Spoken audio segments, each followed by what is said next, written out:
কৈ দিব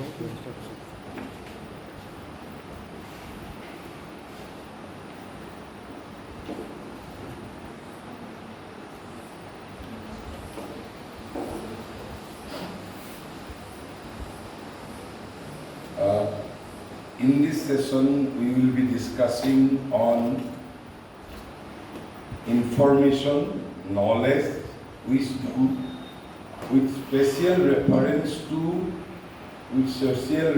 to the profounder Indian sense of the word jnana, not the ordinary sense of the word jnana, but the profounder Indian sense of the word jnana. Gyan শব্দটোৰে যিটো ভাৰতীয় জ্ঞান শব্দৰ গভীৰতৰ অৰ্থ, গতিকে it is not related to any ordinary sense, গভীৰতৰ যিটো অৰ্থ। But before that we will be discussing what is information, what is knowledge and what is wisdom.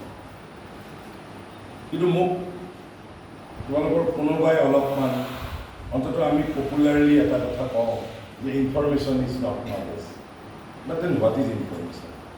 And what is knowledge? What is the exact distinction between information and knowledge? Is there any difference? But popularly we say that information is not knowledge. But then what is information? What is called information and what is called knowledge? Again, what is wisdom? There are three distinct words. And I think perhaps very few have explained what is information, what is knowledge, what is wisdom. And in this particular session, I will be discussing these three words and the difference between these three words from the writings of late Professor Kirit Joshi. Who is Kirit Joshi? Who was Kirit Joshi rather? He was an IS officer of 1954 batch. He was an IS officer of 1954 batch. After 2 years, he resigned from his service and joined the Pondicchery Sri Aurobindo Ashram. আৰু professor Kirit যোশীৰ বিষয়ে জনাটো আমাৰ ছাত্ৰ ছাত্ৰীসকলে দৰকাৰ। তেওঁৰ বিষয়ে অজস্ৰ ভিডিঅ' চাৰ্চ কৰিলে গুগলত পোৱা যাব, KIREET Kirit Joshi. And in my humble opinion, he is the main architect behind NEP 2020. But how? মই বিশেষ কথা নকওঁ, মাত্ৰ দুটা তিনিটা তেওঁৰ বিষয়ে কথা কওঁ। আমি ভাৰতবৰ্ষত তেওঁৰ নামটো নাজানো, বাট হি ইজ এন ইণ্টাৰনেশ্যনেলি এক্লেইম এডুকেশ্যনিষ্ট। অন্ততঃ মোৰ ঘৰতেই কিৰিট যোশীয়ে শিক্ষাৰ বিষয়ে লেখা কিতাপ মোৰ দেন 100 মোৰ তাত আছে, অকল শিক্ষাৰ ওপৰত। Apart from his writings on Sri Aurobindo's philosophy, on Veda, on Upanishads, on Gita, apart from his many lectures, একেবাৰে ঋষিসুলভ ব্যক্তি। মই কৈছোঁ, মই প্ৰত্যাহ্বানৰ সৈতে কৈছোঁ, তেওঁৰ এটা লেকচাৰ যদি ইণ্টাৰনেটত বিচাৰিলে গুগলত পোৱা যাব। মই কৈছোঁ কোনেও ক'ব নোৱাৰিব যে নাই তেওঁৰ লেকচাৰ শুনি মোৰ ভাল নালাগে। অন্ততঃ এভৰিবডি উইল বি ফেচিনেটেড, প্ৰত্যেকজনেই মুক্ত মই। আৰু মই শিক্ষা বিষয়ক মই অধ্যয়ন কৰোঁতে বিশেষকৈ তেওঁৰ পৰাই মই লওঁ, আৰু এজন নলিনীকান্ত গুপ্ত, দুজনেই শ্ৰী অৰবিন্দ আশ্ৰমৰ শ্ৰী অৰবিন্দৰ শিষ্য আছিল। আৰু তেওঁৰ IS-ৰ পৰা ৰিজাইন দিয়াৰ পিছতো ইন দি ইয়াৰ 1972 ইন্দিৰা গান্ধীয়ে তেওঁক এক প্ৰকাৰ বলপূৰ্বক ভাৰত চৰকাৰৰ শিক্ষা সচিব কৰিছিল চাকৰিৰ পৰা ৰিজাইন দিয়াৰ পিছতো। আৰু সেই 72 চনত ৰিজাইন দিয়াৰ পিছত, 72 চনত শিক্ষা সচিব হোৱাৰ পিছত আকৌ IS যেতিয়া তেওঁ ৰিজাইন দিছে, তেওঁ তেতিয়া ইউনেস্কোৰ লগতো বহুত জড়িত হৈছে। ইউনেস্কোৰ লগত বিভিন্ন কমিটি ইত্যাদি ভাইচ প্ৰেচিডেণ্ট, তেওঁ ইণ্টাৰনেশ্যনেলি এক্লেইম এডুকেশ্যনিষ্ট। কিন্তু মই NEPৰ লগত কিয় তেওঁ মেইন মানুহ বুলি কৈছোঁ, তেওঁৰ মহাসমাধি বোধহয় 2013-14 মানত হৈছে, 14-15 মানত হৈছে। আৰু মোৰ জীৱনকালত সৌভাগ্য হৈছিল, মই তেওঁক 11 চন মানত পণ্ডিচেৰীত শ্ৰী অৰবিন্দ আশ্ৰমত, তেতিয়া he was suffering from cancer, মই তেওঁৰ চৰণ স্পৰ্শ কৰাৰ সুযোগ পাইছিলোঁ। কিন্তু তেওঁ যদিও পণ্ডিচেৰীত আছিল, তেওঁ জীৱনৰ শেষ দিনটোলৈকে he was adviser education to the chief minister Gujarat. যদি NEP main architect Narendra Modi, প্ৰধানমন্ত্ৰী মাননীয় নৰেন্দ্ৰ মোদী, আৰু নৰেন্দ্ৰ মোদীয়ে সমগ্ৰ তেওঁৰ মুখ্যমন্ত্ৰিত্বৰ কালছোৱাত তেওঁৰ শিক্ষা উপদেষ্টা আছিল প্ৰফেচাৰ কিৰিট যোশী। কিন্তু কিৰিট যোশী আহমেদাবাদত থকা নাছিল, তেওঁ পণ্ডিচেৰীতেই আছিল। But all along he was the educational advisor to the chief minister Gujarat. গতিকে সেই সময়তেই আমাৰ বৰ্তমানৰ মাননীয় প্ৰধানমন্ত্ৰী মোদী ডাঙৰীয়াই শিক্ষা বিষয়ক নতুন দৃষ্টি লাভ কৰিছে বুলি মই ব্যক্তিগতভাৱে বিশ্বাস কৰোঁ। আমি সেই বিষয়ে আহিম, কিন্তু মই তাৰ আগতে এটা বৃহদাৰণ্য উপনিষদৰ এটা কনভাৰ্চেশ্যন। কাৰ কনভাৰ্চেশ্যন? ঋষি যাজ্ঞবল্ক আৰু জনক। জনকৰ বিষয়ে আমি শুনিছোঁ, সীতাৰ দেউতাক আছিল জনক। জনকৰ বিষয়ে গীতাতো নাম উল্লেখ আছে, জনকৰ বিষয়ে। কিন্তু বহুতে কয় জনক আচলতে এজন ৰজাৰ নাম নহয়, জনক এটা টাইটেল, জনক এটা উপাধি বুলিও বহুতে ক'ব খোজে। যিধৰণে আমি ব্যাসদেৱক যিটো আমি ভাৰতবৰ্ষত গুৰু হিচাপে মানি লোৱা হয়, ব্যাসদেৱ মহাভাৰতৰ ৰচয়িতা, গীতাৰ ৰচয়িতা, ভাগৱত পুৰাণৰ ৰচয়িতা, ব্ৰহ্মপুত্ৰৰ ৰচয়িতা। বহুতে কয় যে আচলতে ব্যাসদেৱ এইটো এটা পৰম্পৰা, এটা পৰম্পৰা, এজন মানুহ নহয়। অৰ্থাৎ সেই শৃংখলাটোৰ সকলোকে ব্যাস বুলি কোৱা হৈছিল, তেনেধৰণেও কোৱা হয়।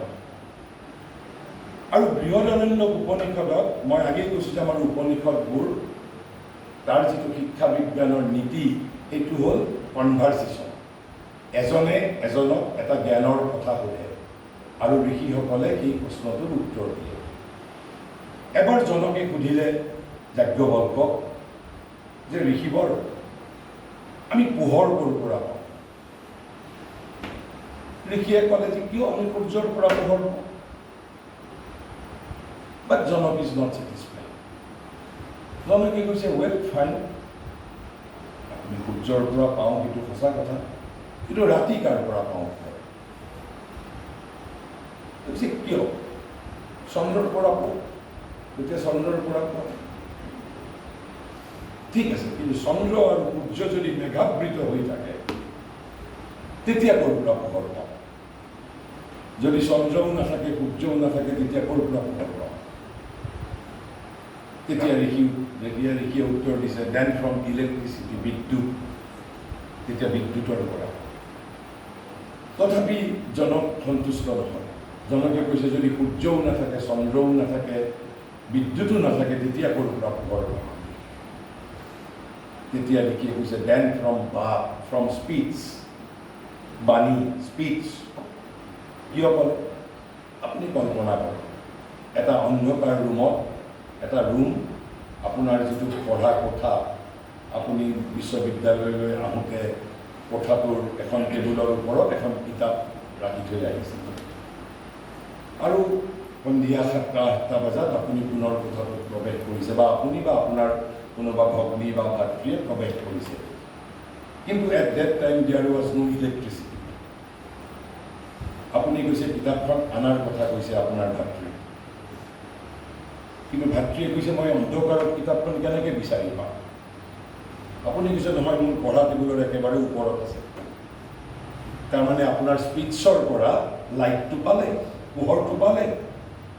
সেইবাবে কৈছে যে যদি সূৰ্য নাথাকে, চন্দ্ৰ নাথাকে, সূৰ্য, চন্দ্ৰ, বিদ্যুতো যদি নাথাকে, তেতিয়া আমি পোহৰ ক'ৰ পৰা পাম? দেন ফ্ৰম স্পীচ, ফ্ৰম ভাত। অৰ্থাৎ কৈছে ফ্ৰম জ্ঞান, ফ্ৰম শাস্ত্ৰ, ফ্ৰম বুকছ। তাৰ অৰ্থটো। বাট জনক ইজ নট ষ্টিল ছেটিছফাইড। জনকে কৈছে ফাইন, আমি 4টাৰ পৰা পাম সঁচা কথা। কিন্তু যদি সূৰ্যও নাথাকে, চন্দ্ৰও নাথাকে, বিদ্যুতো নাথাকে আৰু পানীও নাথাকে, বাহুও নাথাকে, তেতিয়া ক'ৰ পৰা ফল পাব? তেতিয়া ঋষিয়ে উত্তৰ দিছে,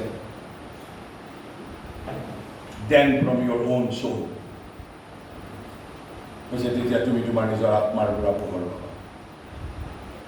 এইবাৰ কিন্তু আৰু জনকে ক'ব পৰা নাই, if there is no soul, then from where I will get life? Because without soul, we just can't exist. আৰু এই যে যিটো সাধু, ভাৰতবৰ্ষৰ জ্ঞানৰ বিষয়ক এইটোৱেই হ'ল মূল কথা, যে আচল জ্ঞানৰ মালিক, পোহৰৰ মালিক, লাইটৰ মালিক, জ্ঞানৰ মালিক, your own soul. You are yourself is the reservoir of all knowledge, all soul. আৰু এয়া ভাৰতবৰ্ষই কেতিয়া কৈছে? হাজাৰ হাজাৰ বছৰ। কিন্তু আমাৰ মনত ধাৰণা ভাৰতবৰ্ষই কৈছে দিছ ইজ জেড যুগ, দিছ ইজ চাইণ্টিফিক যুগ। ভাৰতবৰ্ষই কৈছে ৱেৰ ইজ দি প্ৰুফ?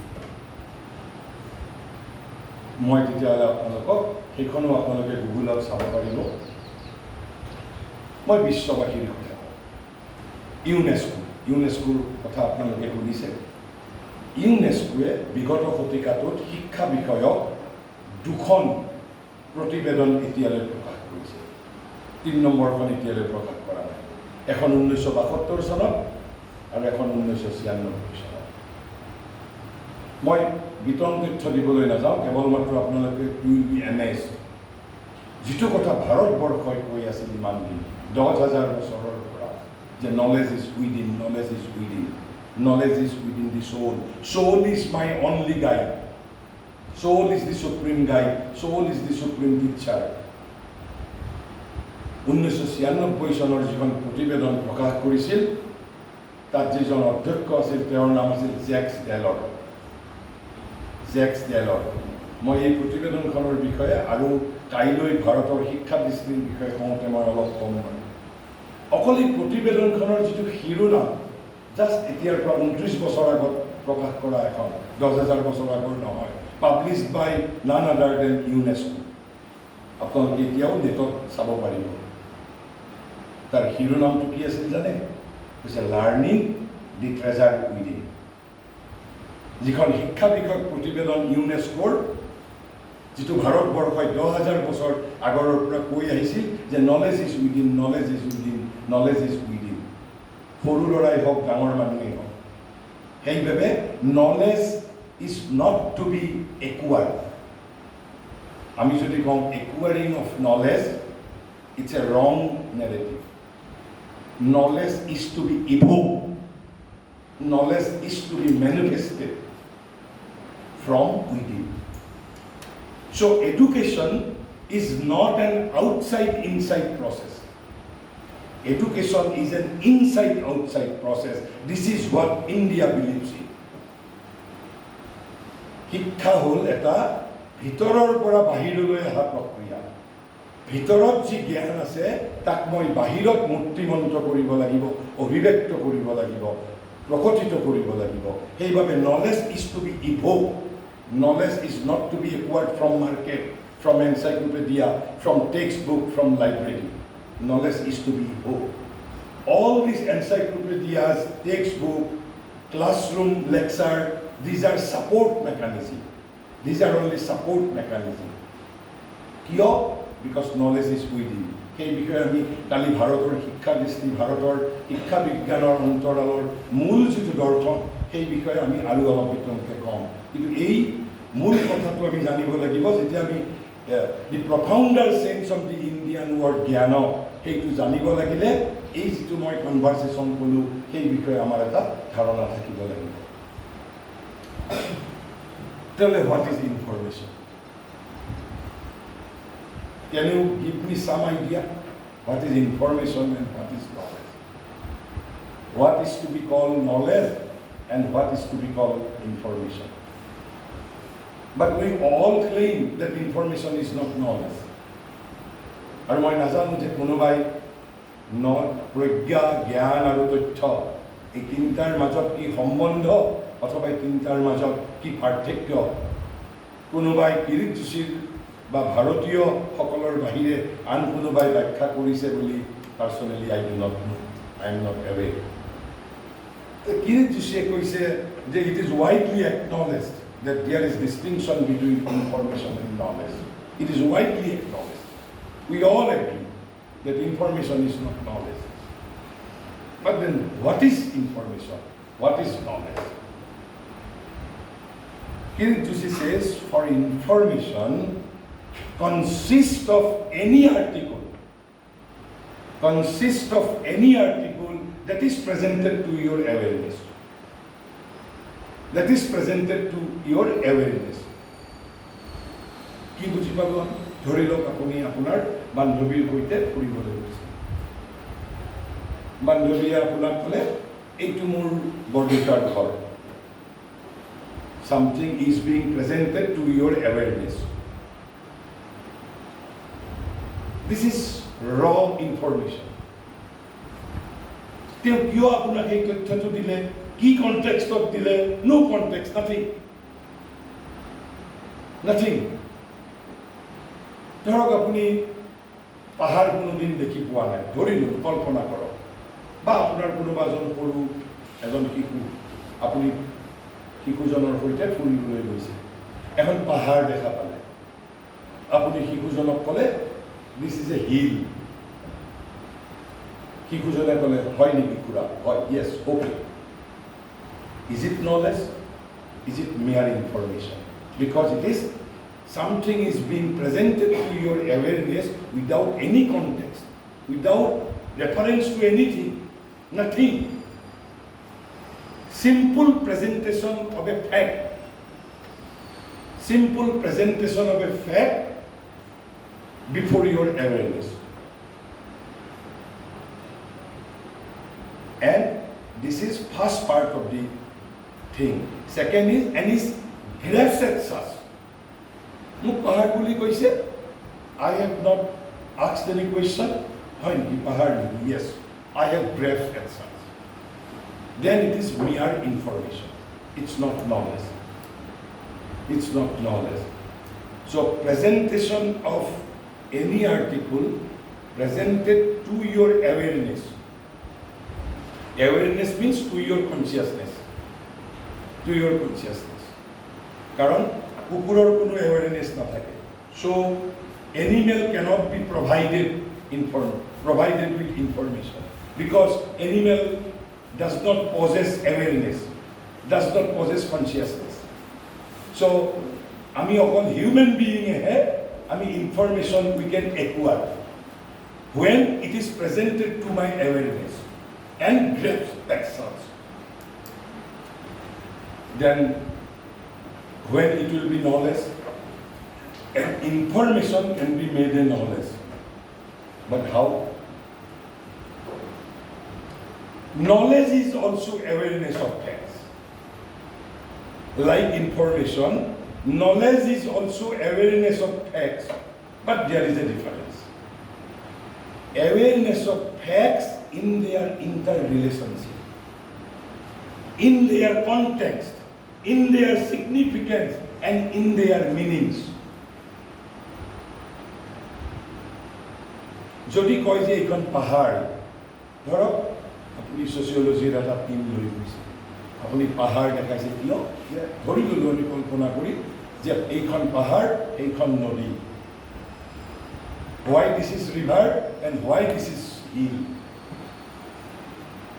যেতিয়া তাক আপুনি ইণ্টাৰ ৰিলেশ্যনশ্বিপ যেতিয়া প্ৰেজেণ্ট কৰিছে ফেক্ট টু এৱেৰনেছৰ, then it will be a knowledge.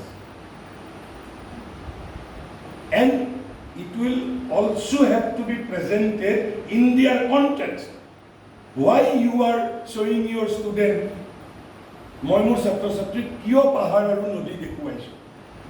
There has to be a context. তাৰ কিবা এটা প্ৰসংগ থাকিব লাগিব, কিবা এটা প্ৰয়োজনীয়তা থাকিব লাগিব, প্ৰসংগ থাকিব লাগিব। So another element, information plus context, information plus interrelationship, information plus meaning, information plus plus interrelationship, then it will be called knowledge. This is one part. So information plus interrelationship, information plus context, information plus significance, and information plus meaning. Then it will be called knowledge. But this is not enough. This is not all. Information plus interrelationship plus intellectual and critical reflection. Then only it will be knowledge.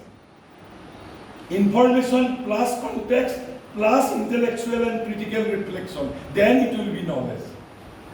Information plus significance plus intellectual and critical reflection. Then it will be knowledge. Or আমি information বুলি নকৈ কি ক'ব পাৰোঁ, presentation of facts plus context plus intellectual and critical reflection, then it will be knowledge. Or as we know, presentation of facts is nothing but information. So we can call information plus interrelation plus intellectual and critical reflection. Then it will be knowledge. অলপ ডিফাৰেন্সটো আমি বুজিব পাৰিছোঁ। কাক information যদি মোক without any context প্লেটোৱে কোৱা কথা বা কোনোবা এজন ছ'চিয়েল থিংকাৰে কিবা এষাৰ কথা কৈছিল, আপুনি এখন মিটিং কবিতাৰ বিষয়ে মিটিং হৈ আছে, কবিতাৰ মিটিঙত কোনোবা এজনে কৈ দিলে যে প্লেটোৱে সমাজৰ বিষয়ে এই কথা কৈছে, without any context, without any interrelationship, without any significance, without any information. For the audience, it is mere information because a presentation of facts to their awareness and grabs at such. There is no context. কিন্তু যদি আপুনি সেইখনত প্লেটোৱে কবিতাৰ বিষয়ে কোৱা যদি কথা এষাৰ কয় in their context, then it will be knowledge. So information can be made or information can be transformed into knowledge.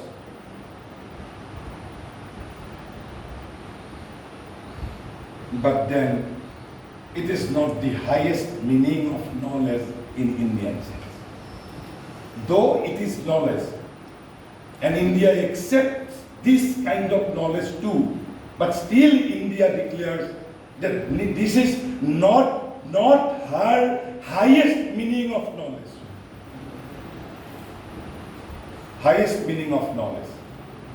But this is, nevertheless, this is knowledge which is called intellectual knowledge.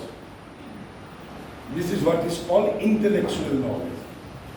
Information plus interrelationship, interconnection, significance, meaning, plus intellectual and critical reflection. This kind of knowledge is very much recognized and acknowledged by India. And India says it is intellectual knowledge. But in profounder Indian sense, knowledge has a deeper meaning. Knowledge has a deeper connotation, deeper significance, deeper meaning. মই এটা আপোনালোকক সাধাৰণ কথা এষাৰ কওঁ। ইয়াত মই বক্তৃতা দিবলৈ আহিছোঁ। ধৰি লওক মই কিবা এষাৰ আপোনালোকে ভাল নোপোৱা এষাৰ কথা কৈ দিলোঁ। আৰু কল্পনা কৰক মই 50 জন বৰ্বৰৰ লগত বৰ্বৰৰ সন্মুখত 50 জন দুষ্যুৰ সন্মুখত বক্তৃতা দিছোঁ। আৰু সেই বৰ্বৰ মানুহকেইজনে এগ্ৰী নকৰা, তেওঁলোকে বেয়া পাব পৰা একাষাৰ কথা কৈছোঁ। আৰু ছেম থিং আপোনালোকৰ আগত বেয়া নোপোৱা একাষাৰ, আপোনালোকে বেয়া পাব পৰা একাষাৰ কথা কৈছোঁ। কল্পনা কৰকচোন, হয়তো মোক সেই দুষ্যুকেইজনে মই তেওঁলোকৰ বিষয়ে বেয়াকৈ কোৱাৰ লগে লগে মোক খেদি আহি দেন মোক আক্ৰমণ কৰিব, পাৰিলে মোক তাতেই ফিজিকেলি এছল্ট কৰিব। কিন্তু পাৰহেপছ you will not resort to such action. Why? Because you are knowledgeable than that of all those barbars. তাৰ অৰ্থটো কি? আপুনি তেওঁলোকতকৈ জ্ঞানী, আপোনালোক তেওঁলোকতকৈ জ্ঞানী, সেইবাবে মোক সেই ধৰণে বিহেভ নকৰে। তাৰমানে টু বিকাম জ্ঞানী You have to be a new person. You have to ascend yourself to a new state of consciousness. আমাৰ আইতাহঁতে আগত কোৱা শুনো, যেতিয়া ধৰক এটা 10 বছৰীয়া ল'ৰা বা 7 বছৰীয়া ল'ৰাই যেতিয়া একেবাৰে ডাঙৰ মানুহৰ দৰে কাম কৰে, তেতিয়া আমাৰ আইতাহঁতে কি কয়, ল'ৰাজন বৰ জ্ঞানী দেই। তাৰমানে সাধাৰণ 7 বছৰীয়া ল'ৰা এজন যি ধৰণৰ হ'ব লাগে, he has become something else. So knowledge in deeper, profounder Indian sense, knowledge means to become. You have to become a new person. Then only you will be called Jnani. So becoming Jnani has a practical significance. Practical significance. মই একেবাৰে concrete example দিছোঁ। ধৰক আপুনি হোটেলত গৈছে, তাতে এজনৰ কাৰণে ৱেটাৰে লাঞ্চ চাৰ্ভ কৰিছে আৰু এই গ্ৰাহকজনে হাত ধুবলৈ গৈছে ৱাছৰুমত, এণ্ড ইউ আৰ ভেৰি হাংগ্ৰি। আপুনি সেই সময়তে ৰেষ্টুৰেণ্টত সোমাইছে আৰু কল্পনা কৰক এটা কুকুৰ সোমাইছে। He was also' very hungry. আমি দুইটাই হাংগ্ৰি, ময়ো হাংগ্ৰি, কুকুৰটোও হাংগ্ৰি। কিন্তু সেই বুলি মই আনৰ বাবে দিয়া ভাত সাজ গৈ মই লগে লগে নাখাওঁ। কিন্তু আজিৰ পৰা 50,000 বছৰ আগত হয়তো কোনোবা দস্যু কোনোবা বৰ্বৰে খাইছিল, বিকজ দে ৱেৰ নট জ্ঞানী।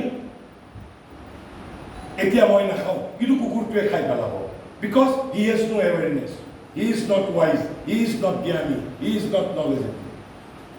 তেনেহ'লে এইটো এটা, আমি যদি জ্ঞানী হ'বলৈ খোজোঁ, জ্ঞান is something which is related to transformation of your consciousness or elevation of your consciousness. মই এটা বেলেগ এটা উদাহৰণ দিম। তাৰপিছত আমি থিয়ৰিখিনি ক'লে বুজিবৰ সহজ হ'ব, আৰু এইটো সঁচা ঘটনা, কোনো মিছা ঘটনা নহয়। এখন হিন্দী চিনেমাও সম্ভৱত হৈছে, বাইজি বাউৰা বুলি। কিন্তু এই ষ্টৰিটো আপুনি নেটত কিন্তু বিচাৰিলে ইট ৱাজ ভেৰিয়াছলি প্ৰেজেণ্টেড। বহুতে বেলেগ বেলেগ ধৰণে প্ৰেজেণ্ট কৰে। মই যি ধৰণে, মই মোৰ নিজৰ শিক্ষকৰ পৰা যি ধৰণে শুনিছোঁ, আকবৰৰ ৰাজসভাত তানসেন আছিল ৰাজ সংগীতজ্ঞ, আৰু আকবৰে এটা নিয়ম কৰিছিল যে মোৰ ৰাজসভাত তানসেনৰ বাহিৰে আন কোনেও সংগীত পৰিৱেশন কৰিব নোৱাৰিব, আৰু যদি কৰিব বিচাৰে হি হেজ টু ডিফিট তানসেনক পৰাজিত কৰিব পাৰিব। যদি পৰাজিত কৰিব নোৱাৰে, তেনেহ'লে he will not be allowed to perform in my court. Nobody could take the challenge. তানসেনক কোনে পৰাজিত কৰিব? এজন য়ং মিউজিচিয়ান বাইজু বাউৰা নাম, তেওঁ ক'লে আই উইল ডিফিট। আগৰ পৰা সংগীতৰ চৰ্চা কৰে যে মই পৰাজিত কৰিম। গতিকে পৰাজিত কৰিব লাগিলে এটা বুদ্ধি কৰিলে বাইজু বাউৰাই। কি বুদ্ধি কৰিলে? যে তানসেনৰ যিজন গুৰু, সেই গুৰুৰ পৰাই মই আকৌ মিউজিক শিকিম। বিচাৰ প্ৰচাৰ কৰিলে যে তানসেনৰ গুৰু কোন আছিল? হৰিদাস। বাইজু বাউৰাই হৰিদাসৰ ওচৰলৈ গ'ল। হৰিদাস টু হিজ ইণ্টাৰভিউ, যেনেকৈ আজিকালি আমি এডমিশ্যনৰ আগত ইণ্টাৰভিউ লওঁ। হৰিদাসে ইণ্টাৰভিউ লোৱাৰ পিছত কৈছে যে বাইজু, এজন ভাল সংগীতজ্ঞ হোৱাৰ বাবে যিমান গুণৰ প্ৰয়োজন, প্ৰতিটো গুণ তোমাৰ আছে। You can be a great musician, no doubt, but still you cannot defeat Tansen. বাইজুৱে ক'লে হোৱাই? যদি মোৰ এজন মহান সংগীতজ্ঞ হ'বৰ বাবে সকলো গুণ আছে, why I can't defeat Tansen? কৈছে because you cannot hope to defeat music. You can defeat musician, but you cannot hope to defeat music. তুমি সংগীতক পৰাজিত কৰিব নোৱাৰা, তুমি সংগীতজ্ঞক পৰাজিত কৰিব পাৰিবা। তানসেন ইজ নট মিয়াৰ musician, he himself is music. He has transformed himself into music. He is no longer simple musician. Tansen is himself music. Music and musician got identified, got united. So you cannot hope to defeat music. বাজি বাউৰা উভতি আহিল, কিন্তু হৰিদাসকে গুৰু বৰণ কৰি সংগীতৰ চৰ্চা অব্যাহত ৰাখিল। 6-7 মাহ পিছত শুনিছে যে তেওঁৰ গুৰু পক্ষাঘাত ৰোগত আক্ৰান্ত হৈছে হৰিদাস। আজিৰ দৰে সংগীতজ্ঞই, প্ৰাচীন ভাৰতৰ সংগীতজ্ঞই মানুহৰ সন্মুখত সংগীত পৰিৱেশন নকৰিছিল, তাৰ আগত কৰিছিল। ভগৱান একমাত্ৰ শ্ৰোতা আছে। মানুহৰ মনোৰঞ্জনৰ বাবে সংগীতক কেতিয়াও বিক্ৰী নকৰিছিল। Man was not important. শ্ৰোতা আছিল তেওঁৰ নিজৰ অন্তৰাত্মা আৰু কেৱল ভগৱান। হৰিদাসে গান যদি গাইছিল কেৱল কৃষ্ণৰ সন্মুখত, ওচৰতে এটা তেওঁৰ কৃষ্ণ মন্দিৰ আছিল, কিন্তু যোৱা বিগত 4-5 মাহ ধৰি তেওঁ মন্দিৰটোতো যাব পৰা নাই, কাৰণ তেওঁ বিচনাৰ পৰা উঠিব নোৱাৰে, পক্ষাঘাতত আক্ৰান্ত হৈছিল। হৰিদাসে সেই কথাটো কোনে শুনিলে? বাইজী বৰুৱাই শুনিলে। শুনি তেওঁ বাইজী বৰুৱাই নিজে এদিন সেই কৃষ্ণ মন্দিৰলৈ গ'ল।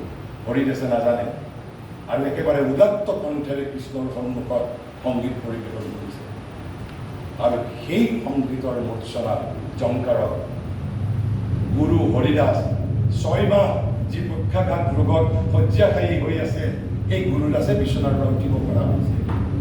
That was the power of music. আৰু তেওঁ কৃষ্ণ মন্দিৰটোলৈকে আহিছে যে who is performing.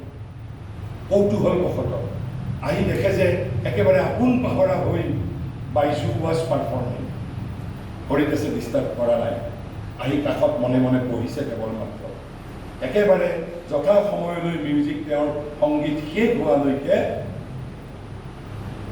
Haridas was ৱেইটিং for. আৰু যেতিয়া তেওঁৰ পাৰফৰ্মেঞ্চ শেষ হ'ল, শেষ হোৱাৰ পিছত যেতিয়া পিছলৈ ঘূৰি দেখিছে, গুৰুক দেখিছে, হৰিদাসক আহি প্ৰথমতে চৰণ স্পৰ্শ কৰিছে। তাৰপিছত হৰিদাসে কি কৈছে? বাইজী Barua, yes, now you can defeat Tansen. Because you too now become music. You too have become music. তুমিও এতিয়া, you are no longer musician. তুমি এতিয়া সংগীত হৈ পেলাই উঠিছা। এই উদাহৰণটো মোক পিছত এটা মই জ্ঞানৰ 4টা থিয়ৰী কওঁতে মোক লাগিব। Because musician and the music got identified. আমি বিষয় হ'ল কি? সংগীত। বিষয়ী কোন? অৰ্থাৎ বিষয়ী মানে নোৱাৰ কোন? মিউজিচিয়ান ইজ দি নোৱাৰ। বিষয় আৰু Bishoyi got united. Knower and the object of knowledge got unified. ভাৰতবৰ্ষত এইটোক হাইয়েষ্ট জ্ঞান বুলি কোৱা হয়। হাইয়েষ্ট জ্ঞান এইটোক কয় knowledge by identity. Knowledge by identity বুলি কয়, য'ত বিষয় আৰু বিষয়ী অৰ্থাৎ নোৱাৰ of the knowledge and the object of the knowledge gut unified. কিন্তু তেতিয়া বাইজী বৰুৱাই কি উত্তৰ দিছে জানে? কৈছে, গুৰুদেৱ, মোৰ আৰু এতিয়া তানসেনক পৰাজিত কৰাৰ কোনো বাসনা নাই। বিকজ নাও হি হেজ বিকাম জ্ঞানী, নাও he has became wise, he has became wise জ্ঞানী। গতিকে তেওঁৰ যিটো প্ৰতিযোগী মনোভাৱ তেওঁৰ হাতত আৰু এতিয়া নাই। অৰ্থাৎ এই যে মই কৈছোঁ, নলেজ মিনছ, জ্ঞানী means you have to become a new person, new luminous person. Then only all it is knowledge. You are জ্ঞানী। সেইভাবে কিৰিট যোশীয়ে লিখিছে, in our Indian tradition, the word knowledge is applied to a state.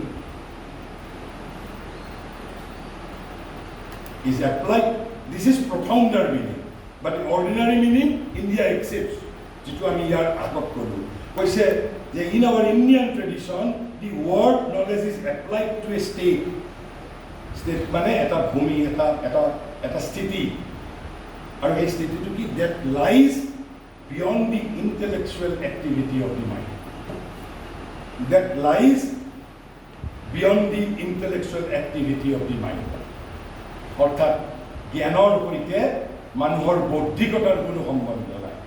Lies beyond, অৰ্থাৎ এই যে মই ইনটিউশ্যনৰ কথা কৈছিলোঁ, beyond intellectuality. It is a state beyond ইণ্টেলেকচুৱেলিটি।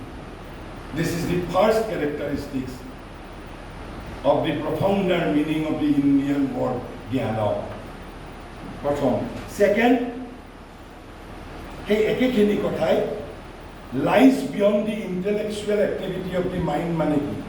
It is nothing but a growth, eta bikas, eta chetonar poroborti ucchotor dhapoloi জ্ঞানীজন বিকশিত হৈছে, growth হৈছে তেওঁৰ। আৰু সেই গ্ৰোথটো কেনেকুৱা? লিউমিনিয়াছ গ্ৰোথ, উজ্জ্বল সমুজ্জ্বল গ্ৰোথ কৈছে। তেনেহ'লে নলেজ কি? Knowledge then a luminous growth into a higher state of being, higher state of being. এই যে তন্ত্ৰই যি ধৰণে কৈছে যে পশু মানৱ, বীৰ মানৱ, দেৱ মানৱ, higher state of being, not the ordinary state of being. Ordinary state of being driven by অন্ন বস্ত্ৰ বাসস্থান, কাম, ক্ৰোধ, লোভ, মোহ, মদ, মাৎসৰ্য, আহাৰ, নিদ্ৰা, মৈথুন। আৰু আমি জীৱন বুলি ক'লে অৰ্ডিনাৰী লাইফত কি বুজো? Birth, growth and death. কিন্তু ৰূপ কোঁৱৰে কৈ গৈছে নহয়, ৰূপ কোঁৱৰক হেনো অভিনৱ জীৱন লাগিব। কৈছে তোৰে মোৰে আলু কৰে যাত্ৰা, আমি পালোঁ জীৱনৰ অৰ্থ অভিনৱ। সেই অৰ্থ অভিনৱলৈ যদি সেই অৰ্থ অভিনৱ জীৱনৰ অধিকাৰী হ'ব বিচাৰোঁ, that is a higher state of being. To become Jnani means my growth into a higher state of being, higher state of being, like Baiji Baura. তেতিয়া মই কিছুমান কাম নকৰিম। আজি যিবোৰ কাম মই কৰি আছোঁ, যেতিয়া মোৰ হায়াৰ, যেনেকৈ মই 10 বছৰ বয়সত কৰা কিছুমান কাম, 20 বছৰ বয়সত কৰা কিছুমান কাম, 30 বছৰ বয়সত কৰা কিছুমান কাম আজি মই নকৰোঁ। Because to date extent I have become জ্ঞানী, টু ডেট এক্সটেণ্ট অনলি। তেনেহ'লে কৈছে যে knowledge that brings a luminous growth into the higher state of being by the outshining of the light of the integral reality. Outshining of the integral reality মানে যেতিয়া আপুনি অস্তিত্বৰ বিষয়ে যেতিয়া এটা অখণ্ড যেতিয়া আপুনি জ্ঞান পাব। কাৰণ মইতো হায়াৰ ষ্টেট অফ বিং থকাটোৰ বিষয়ে জানিব লাগিব। সেই জানাৰ পৰিণতি স্বৰূপে যেতিয়া মই নিজে সেইটো হৈ উঠিম, বিকাম হৈ উঠিম, যেতিয়া টু বি, যেতিয়া মই হৈ উঠিম, then only I will be call knowledgeable. তাৰপিছত 3 number, there is another characteristics associated with the profounder meaning of the word jnana. সেইটো কি? কৈছে knowledge is the light. Knowledge has to work as a light. অকল মই পৰীক্ষাত প্ৰশ্নৰ উত্তৰ দিবৰ বাবে it is not mere intellectual exercise. Knowledge has to work as a light, এটা পোহৰ হিচাপে কাম কৰিব লাগিব। সেইবাবে মই যাজ্ঞবল্ক আৰু জনকৰ যিটো আগতে কনভাৰ্চেশ্যন কৰিছোঁ, কিন্তু এই লাইটটোৱে মোক ক'ত সহায় কৰিব? কৈছে knowledge is the light by which we grow' into our true being. তেনেহ'লে আমাৰ বৰ্তমানৰ যিটো জীৱন, it is a false being. কিয় ফলছ বিইং বুলি কোৱা হৈছে? এটলিষ্ট ফলছ বিইং বুলি নক'লেও this is not the true being. যদি আপোনাক সোধা হয় আপুনি মানে কোন, এই যে আমি মই বুলি যিটো শব্দ কৈ থাকোঁ, হু এম আই? মই মানে মোৰ মনটোক বুজাইছোঁ নে মোৰ প্ৰাণটোক বুজাইছোঁ, নে মোৰ হৃদয়টোক বুজাইছোঁ, নে মই মোৰ শৰীৰটোক বুজাইছোঁ? আমিতো কোনোদিন এইটো প্ৰশ্ন সোধা নাই। এই যে কোনোবাই সুধিলে যদি কোৱা হয় যে এই কলমটো কাৰ? মোৰ। বাট এই মোৰ শব্দটোৰে, মই শব্দটোৰে whom actually I am referring to? মই মোৰ মনক বুজাইছোঁ নে প্ৰাণক বুজাইছোঁ, নে শৰীৰটোক বুজাইছোঁ, নে শৰীৰ মন প্ৰাণ তিনিটাক একেলগে একত্ৰিত বস্তুটোক কৈছোঁ? কিন্তু একত্ৰিত কোৱাৰো এইটো মিনিংলেছ কথা, কাৰণ তিনিটাৰ মাজত তীব্ৰ সংঘাত আছে।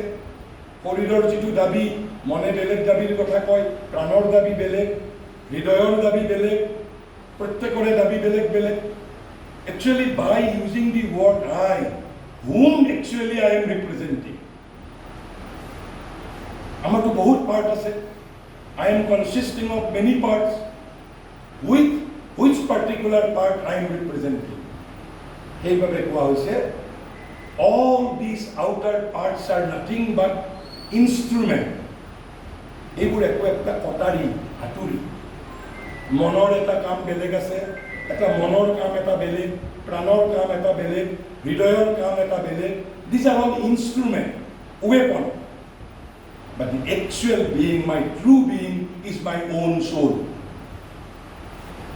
inner soul ভাৰতীয় জ্ঞান পৰম্পৰাৰ বিষয়ে বুজিব লাগিলে ভাৰতীয় জ্ঞান পৰম্পৰাৰ বিষয়ে বুজিব লাগিলে soul is the central conception এই আত্মাৰ ধাৰণাটোক যদি আমি বাদ দিওঁ we will not be able to get into the heart of Indian knowledge system this is the master key soul আৰু সেইভাবে কৈছে knowledge is the light by which we grow into our true being not the knowledge by which we increase our information and our intellectual riches. তাৰ অৰ্থ এইটো নহয় যে intellectual riches আৰু যিটোৱে আমাৰ information বৃদ্ধি কৰে সেইটো ভাৰতবৰ্ষই knowledge বুলি স্বীকৃতি দিয়া নাই. This is ordinary knowledge. This is intellectual knowledge. তেনেহ'লে knowledge, profounder knowledge বুলি যেতিয়া আমি জ্ঞান শব্দটোৰ লগত কম তাৰ তিনিটা এলিমেণ্ট আছে. এটা হ'ল knowledge lies beyond the intellectual activity of the mind. First, number one. Second, a luminous growth into a higher state of being. And number three, knowledge is a light. And a light to come ki. So, by this light, we can grow into our true being. তাৰ পিছত তেনেহ'লে কৈছে যে Indian ট্ৰেডিশ্যনে আন এই যিটো একেবাৰে উচ্চতম জ্ঞানৰ ধাৰণা তাৰ বাহিৰেও আন আন জ্ঞানবোৰকো জ্ঞান বুলি স্বীকৃতি দিছে কোনবোৰক কৈছে Indian tradition admits that there are different kinds of knowledge scientific knowledge, psychological knowledge, philosophical knowledge, ethical knowledge, aesthetic knowledge, worldly knowledge, practical knowledge. All these knowledges India accepts. কিন্তু পাৰ্থক্য কি বুলি কৈছে real knowledge can help me to grow into my true being. তেনেহ'লে কি এইবিলাক জ্ঞানে আমাক সহায় নকৰে নেকি কিৰিট যোশী কৈছে নহয় কৰে এইবিলাক জ্ঞানেও আমাক সহায় কৰে কিয় সহায় কৰে কৈছে it is emphasized that this form of knowledge also helps us to grow but not in the true being but in the becoming মানে এই world of পাৰ্থিৱ জগত I can become vice chancellor I can become professor emeritus I can become a scientist it is nothing but a growth but not in the true being with this intellectual knowledges I cannot get my soul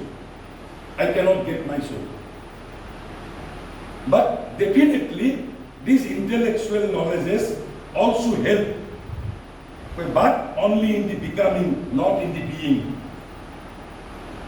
অর্থাৎ এই বিশ্ব জগতত পাৰ্থিৱ জগতত আমাক সহায় কৰিব পাৰে পাৰ্থিৱ জগতত মোৰ বিকাশ মোৰ মেণ্টেল গ্ৰোথ মোৰ ফিজিকেল গ্ৰোথ এটা নিৰোগী শৰীৰ এটা সুস্বাস্থ্যৱান শৰীৰ এইবোৰ অৰ্থাৎ বিকামিং এই মেনিফেষ্টেশ্যনত যিটো আমি প্ৰপঞ্চ বুলি কওঁ বিশ্ব প্ৰপঞ্চ বুলি কওঁ ইয়াৰ মাজত অৰ্থাৎ শৰীৰ মন প্ৰাণ যদি আৰু স্পেচিফিক বুজিব খোজো মানসিকভাৱে শাৰীৰিকভাৱে প্ৰাণিকভাৱে মোক বিকশিত কৰিব এই যিবোৰ ইণ্টেলেকচুৱেল নলেজ কিন্তু ভাৰতীয় জ্ঞান পৰম্পৰাৰ এটা বিশিষ্ট বৈশিষ্ট্য হ'ল কৈছে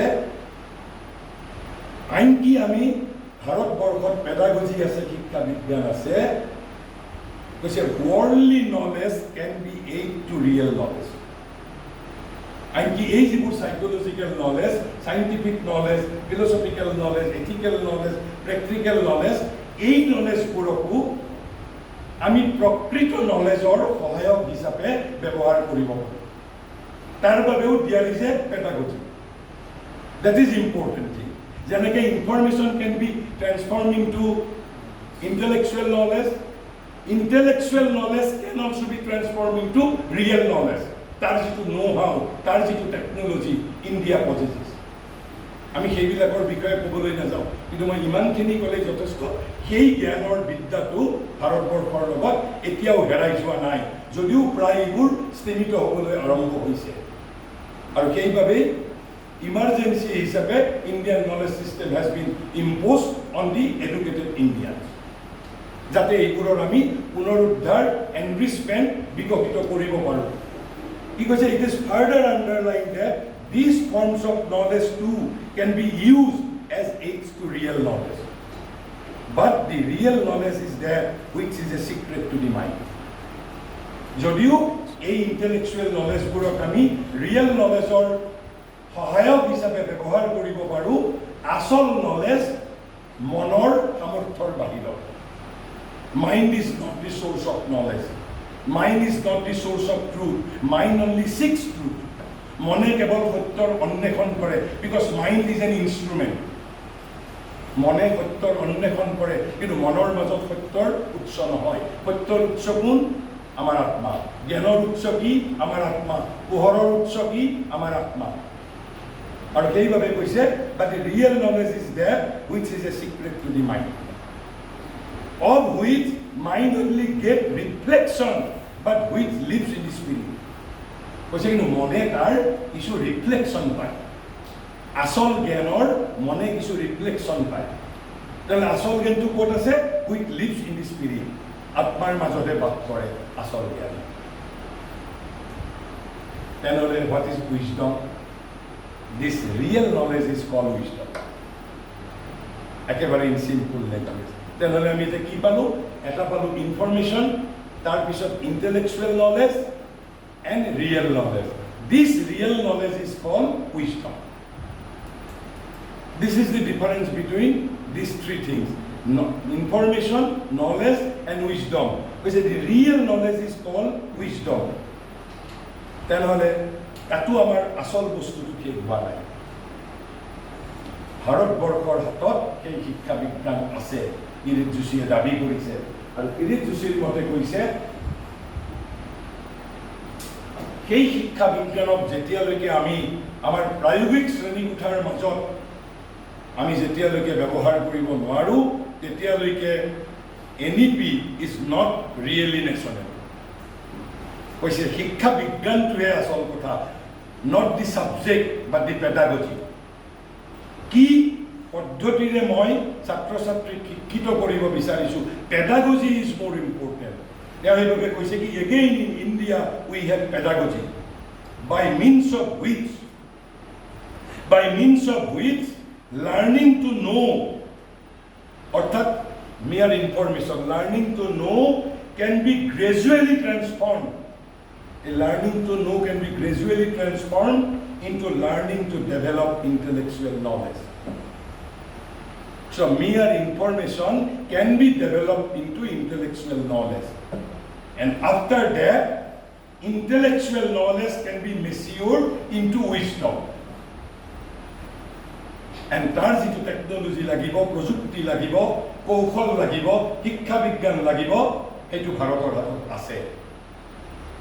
কিন্তু লাহে লাহে তাৰ ব্যৱহাৰ কমি যাবলৈ ধৰিছে। তাৰপিছত কৈছে দেন দি ট্ৰু নেশ্যনেল কেৰেক্টাৰ। আমাৰ শিক্ষা ব্যৱস্থাক আমি ট্ৰু নেশ্যনেল বুলি কেতিয়া ক'ব পাৰিম? কৈছে this pedagogy needs to be brought in to the forefront. This pedagogy, কোনটো পেডাগজি?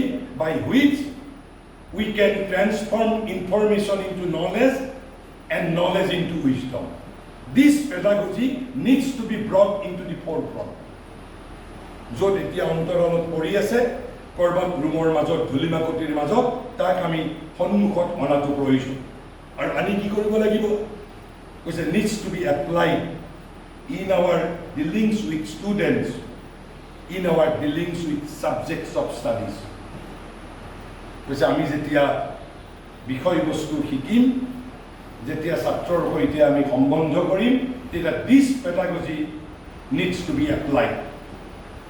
আৰু কৈছে it is only when this task is undertaken, যেতিয়া আমি এই কামটো হাতত ল'ম, that we shall be entitled to claim that we have begun to impart to our system of education what can be called its true national character. যেতিয়ালৈকে এই শিক্ষা শিক্ষা পদ্ধতি, এই শিক্ষা বিজ্ঞান, by which information can be misused into knowledge and then knowledge into wisdom. যেতিয়ালৈকে এই শিক্ষা বিজ্ঞানক আমি যেতিয়ালৈকে আমাৰ শিক্ষা ব্যৱস্থাৰ ভিতৰলৈকে নানো, একেবাৰে শ্ৰেণীকোঠাৰ ভিতৰলৈকে আনিব যদি নোৱাৰোঁ, তেনেহ'লে আমাৰ শিক্ষা ব্যৱস্থাক আমি যিমানেই নেশ্যনেল এডুকেশ্যন পলিচি নকওঁ কিয়, it is not a in real terms, it's not a national education policy.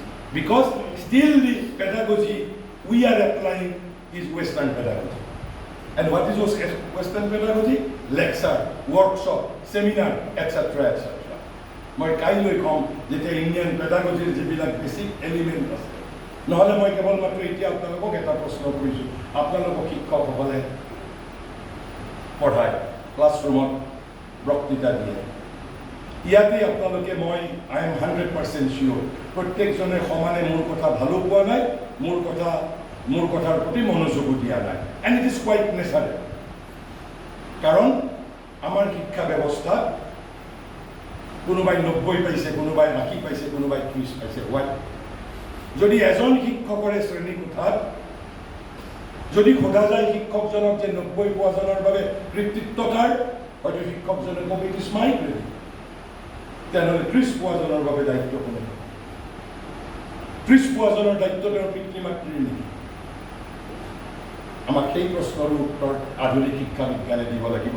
কিয় এটা শ্ৰেণীকোঠাৰ মাজতেই, আৰু যেতিয়া আমি এই প্ৰশ্নটোৰ উত্তৰ পাম, তেতিয়াই আমি ভাৰতীয় শিক্ষা বিজ্ঞানৰ মূল তত্ত্বৰ ৰহস্যৰ মৰ্মস্থলত উপনীত হ'ব পাৰিম। মই আন আৰু বহু কথা ক'লোহেঁতেন, কিন্তু সেই বিষয়ে মই এতিয়া নাযাওঁ। কিন্তু এতিয়া মই যিটো মূল কথা একেবাৰে থিয়ৰী হিচাপত মই এটা কথা কৈ মই ঠিক কৰিব খুজিছোঁ।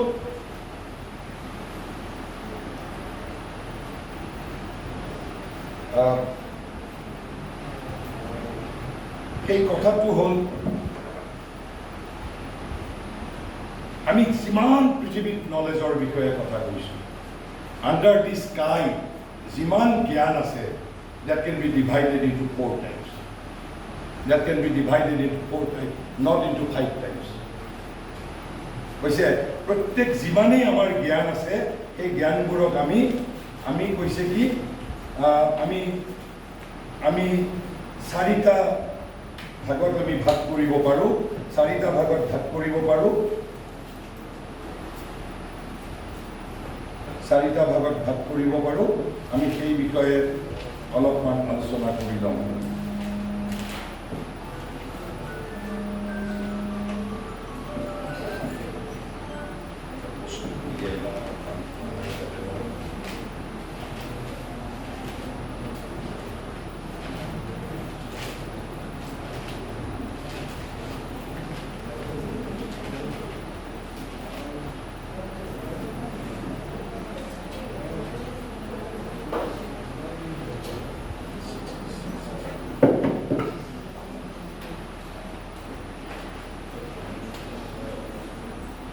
আমাৰ শ্ৰী অৰবিন্দই তেওঁৰ লাইফ ডিভাইনত লেখা কথা এয়া, ভাৰতীয় জ্ঞান ব্যৱস্থা কৈছে there are 4 types of knowledge বুলি কৈছে, 4-fold order of knowledge.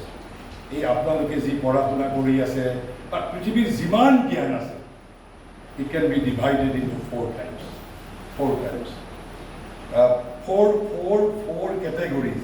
And what are those 4 categories? যদি আমি তলৰ ফালৰ পৰা যদি কওঁ, একেবাৰে লোৱেষ্ট কাইণ্ড অফ যিটো নলেজ, সেইটো কোৱা হয়, মই এক্সপ্লেইন কৰি দিম। কৈছে wholly separative knowledge by indirect contact. Wholly separative knowledge by indirect contact. তাৰ ওপৰৰটো কি বুলি কৈছে? knowledge by separative direct contact. তাৰ ওপৰৰটো কি কৈছে? knowledge by intimate direct contact. আৰু একেবাৰে হায়েষ্টটো কি কৈছে? A knowledge by identity. এই বিষয়ে মই অলপমান আভাস দিছোঁ। এতিয়া মই আপোনালোকক 2-4টা এটা উদাহৰণেৰে মই বুজাবৰ বাবে যত্ন কৰিম। এটা উদাহৰণেৰে বুজাবৰ বাবে যত্ন কৰিছোঁ। ধৰক আপুনি কাৰোবাৰ সৈতে ফুৰিবলৈ গৈছে, আৰু আপুনি নেদেখা এপাহ ফুল আপোনাক লগৰ বান্ধৱীয়ে ক'লে এই ফুলবিধক গোলাপ বুলি কয়। এই যে আপোনাক ইনফৰমেশ্যনটো পালে, গোলাপ বুলি যে আপোনাক ক'লে, কোৱাৰ লগে লগে কিন্তু আপুনি তাৰে পৰা এটা নলেজ একুৱাৰ কৰিব। কিন্তু এই নলেজটোৰ লগত আপোনাৰ কোনো সম্বন্ধ নাই। It is a wholly separative knowledge. Separate মানে separate from the object of knowledge. এই ফুলপাহৰ সৈতে আপোনাৰ you don't have any relation. And through indirect contact আপোনাক লগৰ বান্ধৱীয়ে কৈছে এই ফুলপাহক গোলাপ বুলি কোৱা হয়। কিন্তু নেভাৰডিলেছ যিয়েই নহওক আপোনাৰ এটা নলেজ এটা হ'ব। সেইবাবে কৈছে দিছ is the lowest kind of knowledge. আমি আন ধৰণেও বুজিব পাৰোঁ। আপোনাৰ শ্ৰেণীকোঠাত থকা যিসকল বন্ধু বান্ধৱী তেওঁলোকে আপোনাক চিনি পায়, আৰু এই চিনি পোৱাৰ পৰিণতি স্বৰূপেই আপোনাৰ বিষয়ে আপোনাৰ বান্ধৱীৰ এটা জ্ঞান হৈছে। কিন্তু আপোনাৰ যিগৰাকী বান্ধৱী ঘৰত যায়, যিজনৰ লগত ঘৰুৱা সম্বন্ধ আছে, তেওঁতো আপোনাৰ বিষয়ে বেছি জানে। কলেজৰ যিগৰাকী বান্ধৱীক আপুনি আহি পিজিত পাইছে, কিন্তু তাতকৈ আপুনি যাৰ লগত ক্লাছ 5ৰ পৰা পঢ়িছে আৰু যিগৰাকী বান্ধৱী আপোনাৰ ওচৰ চুবুৰীয়া, আপুনিও তেওঁৰ ঘৰত যায়, তেওঁ আপোনাৰ ঘৰত আহে, তেওঁতো আপোনাক আৰু বেছি ভালদৰে জানে। নে দুইজনৰ জানাটো একেই? দুইজনৰ জানাটোতো একে নহয়। আকৌ 3 নম্বৰ, আপোনাক আপোনাৰ মা দেউতাইও জানে। আপোনাৰ মা দেউতাই আপোনাক যিমান জানে, জানি আপোনাৰ মা দেউতাৰ আপোনাৰ বিষয়ে যিমান জ্ঞান, তাতকৈ আপোনাৰ ওচৰ চুবুৰীয়া বান্ধৱীজনৰ জ্ঞানটো অলপ কম হ'ব। আকৌ আপুনি পিজি লেভেলত আহি পোৱা মাত্ৰ 3 মাহ আগতে হোৱা বান্ধৱী এগৰাকীও আপোনাৰ বিষয়ে জানে, কিন্তু তাতকৈও সেই জ্ঞানটো কম হ'ব। তেনেহ'লে এই ফুলৰ উদাহৰণটো কিয় দিছোঁ, তাৰ লগত বুজিবৰ সহজভাৱে। কৈছে যে মই ফুল এপাহ দেখিলোঁ, আৰু এই দেখাটো মই স্পষ্টভাৱে দেখিছোঁ। ফুল এপাহৰ কল্পনা কৰাতকৈ দেখাটো বেছি স্পষ্ট কথা। কোনোবাই ফুলৰ বিষয়ে মোক কোনোবাই ফুলৰ বিষয়ে থিয়ৰিটিকেল জ্ঞান দিয়াত কৰি মই ফুলপাহ একেবাৰে স্পষ্টভাৱে দেখা পাইছোঁ।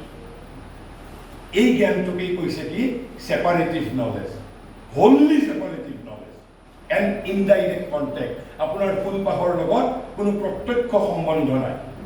Indirect contact as well as wholly separative. Separative মানে কি, ফুলপাহ আৰু আপোনাৰ মাজত কোনো ইণ্টিমেট ৰিলেশ্যনশ্বিপ নাই।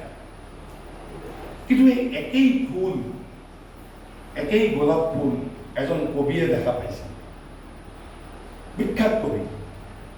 তেওঁ নিজৰ ভনীয়েক নে মাকৰ সৈতে ফুৰি থাকোঁতে সেই একেই ফুল দেখিছিলে, আপোনাৰ দৰে গোলাপ ফুল।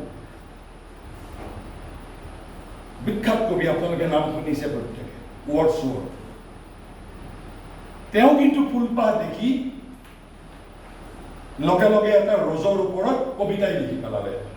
ঠিক ৰজ নহয়, মই ফুলপাহ অলপ তাৰে ফুলপাহ আছিলে পাশ্চাত্যৰ, মই অলপ পাহৰি গ'লোঁ, মই ভাৰতীয় উদাহৰণত গোলাপ বুলি কৈছোঁ। তেনেহ'লে গোলাপৰ বিষয়ে ধৰি লওক, গোলাপ বুলি আমি ধৰি লৈছোঁ।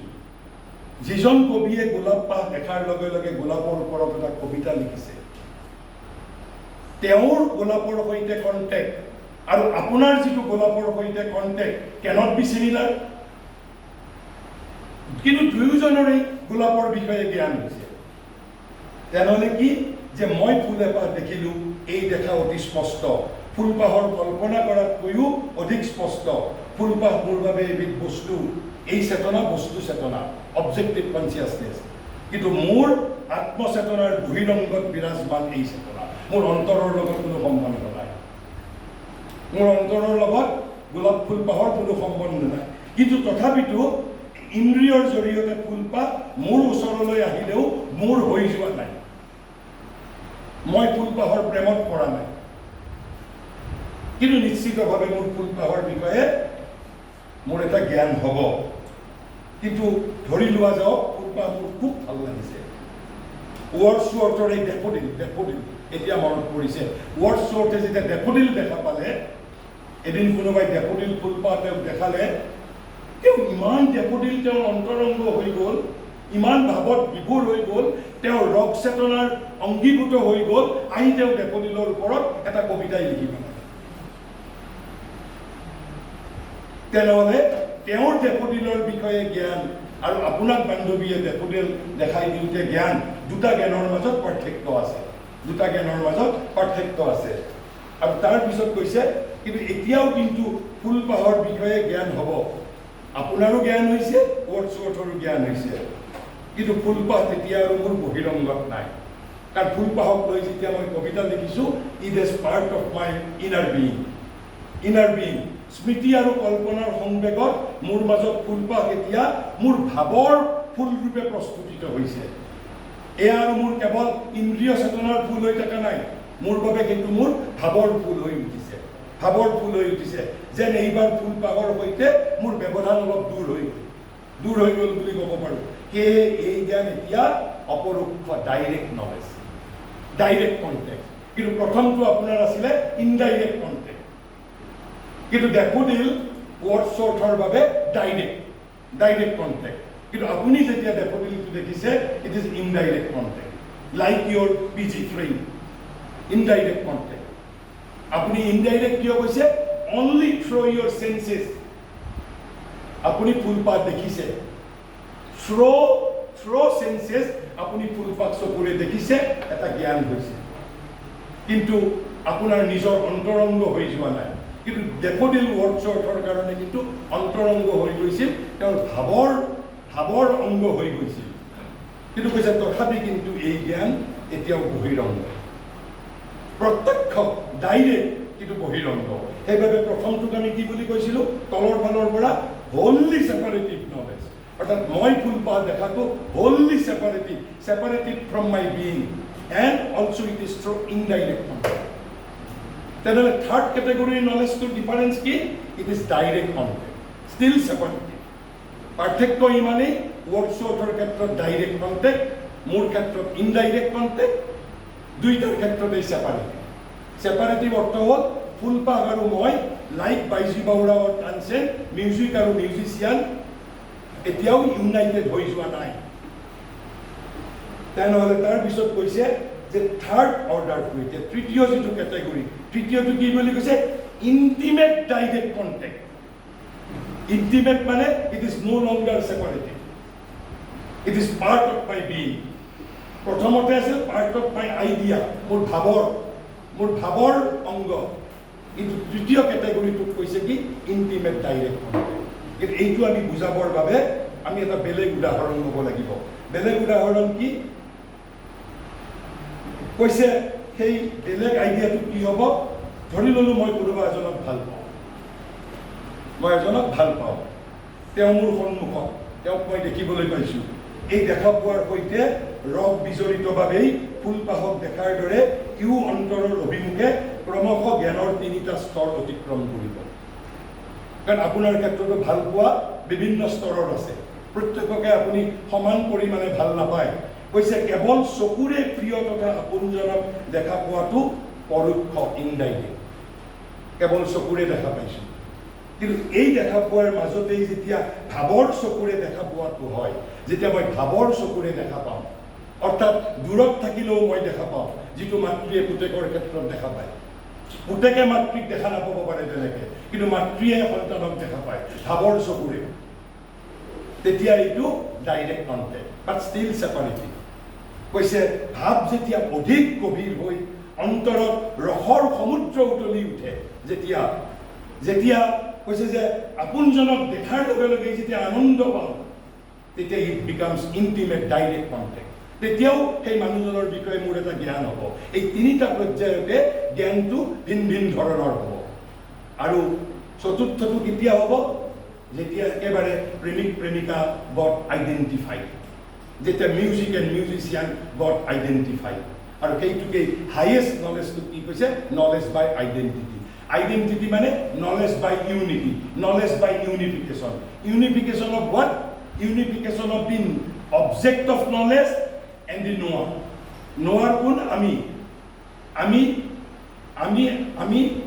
আমি নোৱাৰ আমি এটা বস্তু জানিব বিচাৰিছোঁ, আমি নোৱাৰ যিটো বিষয় জানিব বিচাৰিছোঁ, যে মই মিউজিক জানিব বিচাৰিছোঁ, মিউজিক আৰু মোৰ মাজত প্ৰথমটো জ্ঞানত প্ৰথম স্তৰত এতিয়া মোৰ সংগীত মই সাধাৰণভাৱে ভাল পাওঁ, it is not intimate to me, it is separative knowledge, কিন্তু মোৰ মিউজিকৰ বিষয়ে এটা জ্ঞান আছে, কিন্তু এজন প্ৰফেশ্যনেল মিউজিচিয়ানৰ কাৰণে it is direct contact, still separative, কিন্তু তানসেন বা বাইজু বাউৰাৰ বাবে তেওঁলোকৰ বাবে মিউজিকটো not only intimate direct contact, তেওঁলোকৰ ক্ষেত্ৰত music and musician got United.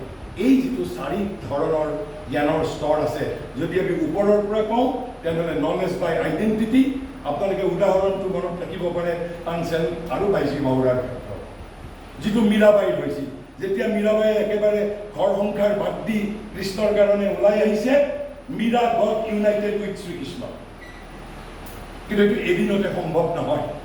আৰু তাৰ তলৰটো কি ইণ্টিমেট ডাইৰেক্ট কণ্টেক্ট, তাৰ তলৰটো কি ছেপাৰেটিভ ডাইৰেক্ট কণ্টেক্ট, তাৰ তলৰটো হ'ল হোললি ছেপাৰেটিভ ইনডাইৰেক্ট কণ্টেক্ট, বা যদি তলৰ পৰা মাতো হোললি ছেপাৰেটিভ ইনডাইৰেক্ট কণ্টেক্ট, তাৰ ওপৰৰটো ষ্টিল ছেপাৰেটিভ বা ডাইৰেক্ট কণ্টেক্ট, আমি ৱৰ্ডছৱৰ্থৰ ডেফোডিলৰ কথা মনত পেলালে হ'ল, আৰু তাৰ ওপৰৰটো হ'ল ইণ্টিমেট ডাইৰেক্ট কণ্টেক্ট, আৰু তাৰ ওপৰৰটো হ'ল নলেজ বাই আইডেণ্টিটি, আমি বাইজু বাউৰা বা তানসেনৰ কথাৰ প্ৰতি আমি মন দিব পাৰোঁ। আকৌ ঠিক তেনেধৰণে আৰু এটা এক্সাম্পলেৰে বুজিব পাৰোঁ, ধৰি লওক মোৰ এজন বন্ধু আছে, সি মোৰ ঘৰলৈ আহে, কিন্তু সদায় মোৰ বাৰান্দাত বহে, কিন্তু আন এজন বন্ধু আছে, তেওঁ মোৰ ডাইনিং ৰুমলৈও যাব পাৰে, আকৌ আন এজন বন্ধু আছে মোৰ একেবাৰে শোৱনি কোঠালৈও যাব পাৰে, আকৌ আন এজন বন্ধু আছে যিজনে মোৰ একেবাৰে পাৰ্চনেল কথাটো অংশগ্ৰহণ কৰে। এই 4জনৰেই মোৰ বিষয়ে জ্ঞানটো জানো আইডেণ্টিকেল হ'ব? প্ৰথমজন যিজন বাৰান্দাত বহে তেওঁৰ কাৰণে superficial knowledge, separative knowledge and indirect contact, কাৰণ বাৰান্দাত বহি মোৰ পৰিয়ালৰ বিষয়ে মোৰ বিষয়ে কি জানিব? আমি সেই ক্ষেত্ৰতে যে আমি বহুত মানুহৰ ক্ষেত্ৰত যেতিয়া আমি পেপাৰত পঢ়ি পেলাই আমি এটা জ্ঞান আহৰণ কৰোঁ, এই মানুহজন বেয়া, এই মানুহজন ভাল, আচলতে মোৰ এইটো wholly separative knowledge, indirect contact, indirect through whom, indirect through the journalist. আপুনি বহুত মানুহ জীৱনত লগ পাব, আপুনি যিজন মানুহক আপোনাক সাংবাদিকে আপোনাৰ সন্মুখত একেবাৰে ভিলেইন টাইপত পৰ্ট্ৰেট কৰিছে, সেই মানুহজনক যেতিয়া আপুনি ব্যক্তিগতভাৱে লগ পাব, আপোনাৰ যে মই যিজন মানুহ বুলি আপোনাক ভাবিছিলোঁ তেনেধৰণৰটো এতিয়া পোৱা নাই, because now you have establish direct contact. কিন্তু প্ৰথমতে আপোনাৰ ইনডাইৰেক্ট কণ্টেক্ট আছিল, indirect contact through whom, through newspaper, through portal, through news channel. কিন্তু যেতিয়া আপুনি মানুহজনক প্ৰত্যক্ষভাৱে আপুনি যেতিয়া লগ পাব, your idea about knowledge will be change. আৰু তাৰপিছত যেতিয়া আৰু অলপ আপুনি ইণ্টিমেট হ'ব, দুইজন যেতিয়া বন্ধু হৈ পৰিব, তেতিয়া আপুনি সেই মানুহজনৰ বিষয়ে আৰু আপোনাৰ নলেজ হ'ব, যিটো এজন সাধাৰণ চিটিজেনৰ লগত হিউজ ডিফাৰেঞ্চ থাকিব। আকৌ যদি আপুনি সেই মানুহজনৰ লগত ধৰক কিবা কাৰণত বৈবাহিক সম্বন্ধৰে আপুনি সম্পৰ্কিত হৈ পৰিল, তেতিয়া সেই মানুহজনে আপোনাৰ বিষয়ে তাতকৈও বেছি জানিব। যে জ্ঞানৰ এই 4টা স্তৰ। কিন্তু এই কথাটোকে এতিয়া যদি আমি আৰু অলপ বেলেগ ধৰণে অলপ যদি আমি বুজিব খোজোঁ, ঋগ্বেদত কৈছে এইবোৰ কেৱল ভাৰতবৰ্ষই গৱেষণা কৰিছিল, পৃথিৱীৰ আন দেশে নাজানে এইবোৰ কথা। ভাষাৰ ক্ষেত্ৰত কৈছিলে, ভাষাৰ ক্ষেত্ৰত আচলতে সেইটোৱেই 4টা স্তৰৰ কথা কৈছে। আমি যিটো ভাষাৰে কথা পাতোঁ, it is what is known as vaikhari বুলি কয়, বৈখৰী। আৰু এই বৈখৰীত জাৰ্মান ভাষা, অসমীয়া ভাষা, বাংলা ভাষা, ইংৰাজী ভাষা, এইবোৰ চব বেলেগ বেলেগ, ভিন্ন ভিন্ন। বৈখৰীৰ ওপৰত এটা স্তৰ আছে, হুইচ ইজ ন'ন এজ মধ্যমা। বৈখৰীৰ ওপৰৰ স্তৰটো হ'ল মধ্যমা। আকৌ মধ্যমাৰ ওপৰতো এটা স্তৰ আছে, হুইচ ইজ ন'ন এজ পশ্যন্তী। পশ্যন্তী মানে কি? সংস্কৃতত পশ্যন্তী শব্দৰ অৰ্থ হ'ল টু চি, অৰ্থাৎ দেখা পাইছিল। লাইক আমাৰ ঋষিসকল দ্ৰষ্টা, সেই ষ্টেজলৈকে তেওঁলোকৰ এলিভেশ্যন হৈছিল, পশ্যন্তী। আৰু একেবাৰে ওপৰৰ স্তৰটো কি বুলি কৈছে? পৰাভাস। পৰাভাস, সুপ্ৰিম স্পীচ, পৰাভাস। এই পৰাভাসত যেটো একেবাৰে সোৰ্স অফ অল ল্যাঙ্গুয়েজেস, তাত আপুনি যদি গৈ দেখা পায় পৃথিৱীৰ সব ভাষা একেই। এই যে আমি তলৰ লেভেলত ভাষাক লৈ যেটো সংঘাত কৰোঁ because of our lack of knowledge, ignorance. যদি আমি নিজক এই যে higher and higher state of বিইঙলৈ যদি এলিভেশ্যন কৰি কৰি যাব পাৰোঁ, যদি এই পঢ়া ভাষাত গৈ যদি উপনীত হ'ব পাৰোঁ, দেখিম জাৰ্মান ভাষা, ফ্ৰেঞ্চ ভাষা, অসমীয়া ভাষা, বাংলা ভাষা, গুজৰাটী ভাষা, ইংৰাজী ভাষা, সব ভাষাবোৰ এটাই ভাষা। কিন্তু তথাপিতো আমি বুজি নাপালোঁ একো। বৈখৰী মানে কি, মধ্যমা মানে কি, পশ্যন্তী মানে কি, আমি কেৱল মাত্ৰ এটা আমি ষ্টেটমেণ্ট অফ ফেক্টছ হ'ল। শ্ৰী মা বুলি কওঁতে আকৌ কোন কাৰ কথা কৈছোঁ মই? শ্ৰী অৰবিন্দৰ আধ্যাত্মিক সহযোগিনী। আমি শ্ৰী মা বুলি যেতিয়া শ্ৰী অৰবিন্দৰ ভক্তসকলে কওঁ, who is mother? The mother is the spiritual collaborator of Shri Aurobindo, whom we adore as the incarnation of the Supreme Divine Mother. That part is for us. কিন্তু অফিচিয়েল আশ্ৰমৰ পৰা তেওঁৰ বিষয়ে যেতিয়া কোৱা হয় হু ইজ মাদাৰ, তেতিয়া মাদাৰৰ বিষয়ে কোৱা হয় she is the spiritual collaborator of Shri Arvind. Shri মায়ে এই বৈখৰী, মধ্যমা আৰু পশ্যন্তীৰ এটা বিউটিফুল এক্সপ্লেনেশ্যন দিছে, যিটো কথা আপোনালোকৰ এতিয়া বুজাৰ ক্লিয়াৰ হৈ যাব। ঠিক তেনেকৈ নলেজৰো যে 4টা স্তৰ কৈছে, you can think by words. When you are thinking with words, it is called বৈখৰী.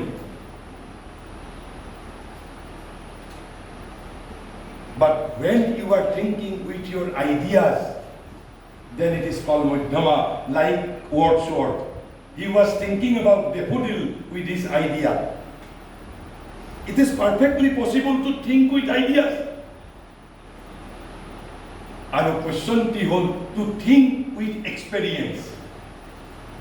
To think with experience. Etia amar buzar babe ei je tinita stor gradation je thakibo pare, thinking with words, thinking with ideas, and thinking with experience.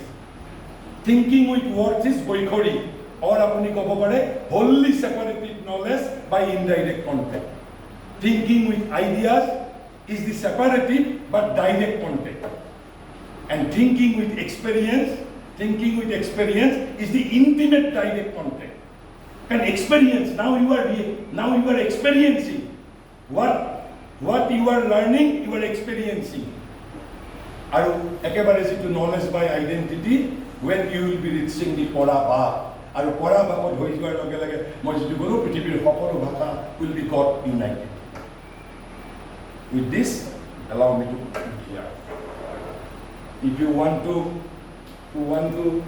ask any question, you can ask. If you have anything to be asked.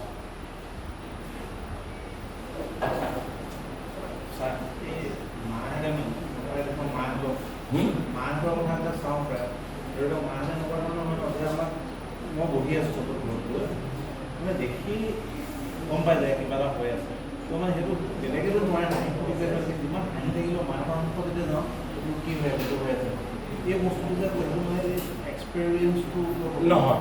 এইটো আপুনি খুব বেছি ক'ব পাৰে, এতিয়া আপুনি যদি চাই আমাৰ অৰ্ডিনেৰী মানুহৰ যিটো knowledge is wholly separative indirect knowledge.